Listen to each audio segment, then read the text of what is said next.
Hello everyone, today I'm going to be demonstrating how to use Skipfish, which is an ethical hacking tool. So Skipfish is an automatic web application security tool that has been designed to find the vulnerabilities on a web application. So you can find these vulnerabilities on your website before a hacker can find them and exploit them.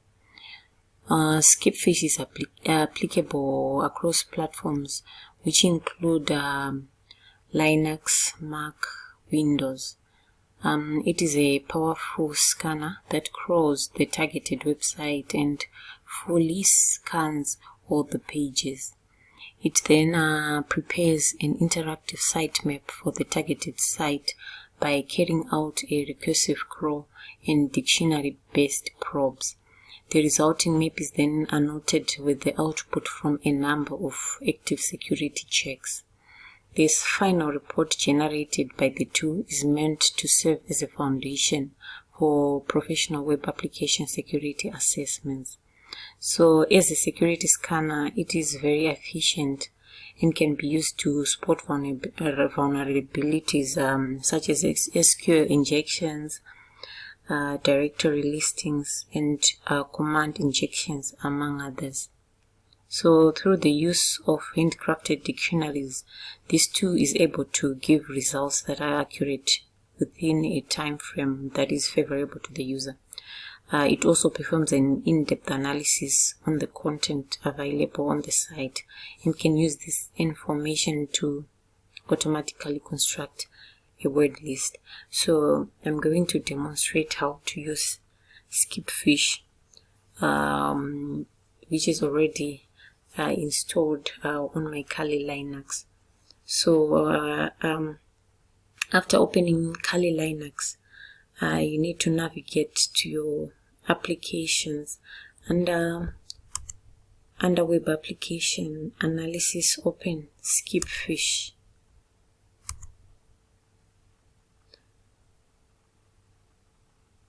So right now I've managed to open my Skipfish.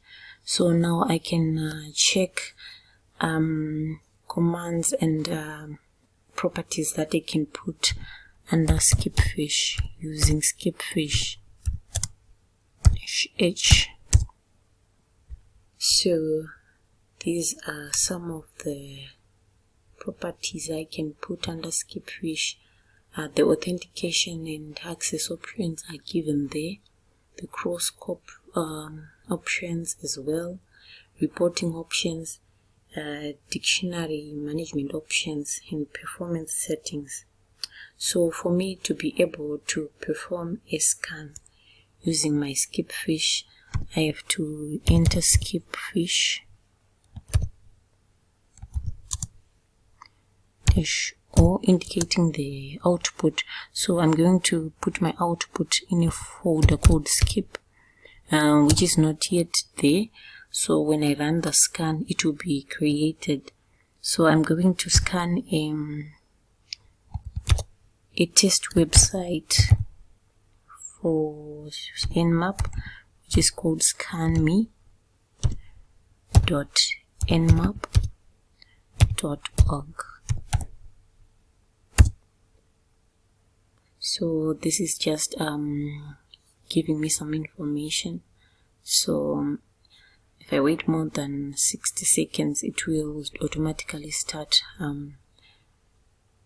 the scan, but I can click any key and then it will start the scan. So it will go on scanning through every request, external, internal links, and statistics. So you have to wait for the scan to complete. If it's a large website, it might take some time. So for the purpose of the demonstration, I can just stop the scan at any moment. So it is just showing the scan time here, the HTTP requests. So these are the scan statistics and also the database statistics. So I will wait for a bit. So once the scan is completed, it will create a professional web application security assessment, which will be then stored in the folder that will have been created. So for now, I can stop the scan for the purpose of the demonstration and just show you where you can get the results of the scan. So to stop the scan, I can click Ctrl C. So the scan has been aborted by the user. So these are the details of what has just happened. Writing scan descriptions. So the report has been saved to Skip. The report Skip has been saved. So now I can open my file manager to be able to see the results of the scan. So this is the folder that has been created called Skip. I can open it, and then this is the file, the HTML file that has been created for this particular scan. So I can open it. So it will open in a in a browser.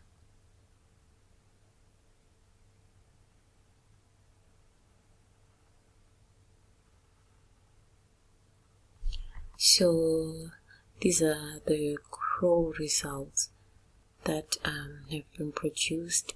So there is a lot of information, which includes the document type overview and also the issue type overview. So these the results, I can expand. It's interactive. I can expand and be able to see what has been happening. So you can see that these are higher risk issues. There are also low risk issues. So for the high risk issues, these will be potentially leading to system compromise. And then you can have medium risk flows, which potentially lead to data compromise. And we can also have low risk issues, which have limited impact or low specificity. So now I can actually just open to view more details. For example, this one, I can show trace.